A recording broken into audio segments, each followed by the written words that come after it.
Hello friends, ખાવાનો સ્વાદ double કરી દેતું આજે આપણે લીલા મરચાંનું અથાણું બનાવીશું. તો એની માટે લીલા અને લાલ બંને મરચાંને ધોઈ અને બરાબર કોરા કરીને ઝીણા ઝીણા ટુકડામાં કટ કરી લેવાના. પછી એક પેનની અંદર આપણે 2 ચમચી વરિયાળી, 2 ચમચી રાઈના કુરિયા, 2 ચમચી જીરું અને 1 ચમચી મેથી અને 8-10 મરી નાખી અને આપણે એને થોડા ધીમા તાપે શેકી લઈશું. જો વધારે મરચાં તમે લેવાના હોય તો બધું 4-4 ચમચી મસાલો લઈ લેવાનો. પછી આપણે એક મિક્સર જારની અંદર લઈ અને અધકચરું એને વાટી અને મરચાંના અંદર આપણે એડ કરી દઈશું. ફ્રેન્ડ્સ, હું વિડીયો આટલા સરસ સમજાવું, તમને સરળ રેસીપી શીખવાડું, તો પણ ચેનલને કોઈ લાઇક, શેર, સબસ્ક્રાઈબ નથી કરતું. પ્લીઝ તમે જો શેર અને સબસ્ક્રાઈબ કરજો, મને મોટિવેશન મળશે. પછી આપણે મીઠું 1 ચમચી, મરચું પાવડર અને ચપટી હળદર નાખી બધો મસાલો મિક્સ કરી લેશું.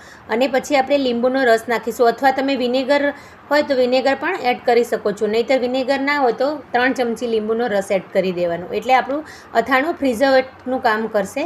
પછી આપણે સરસ્યું લેશું એક વાટકી, એને બરાબર ગરમ કરી અને પછી ઠંડુ કરીને આની અંદર એડ કરી દેશું અને પછી બધું મિક્સ કરી અને એક બોટલની અંદર ભરી લેશું.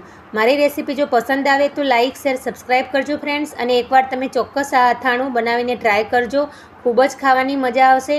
આ વિડીયો ગમે તો શેર કરજો અને ફરી મળીશું નવા વિડીયોમાં. ત્યાં સુધી આવજો.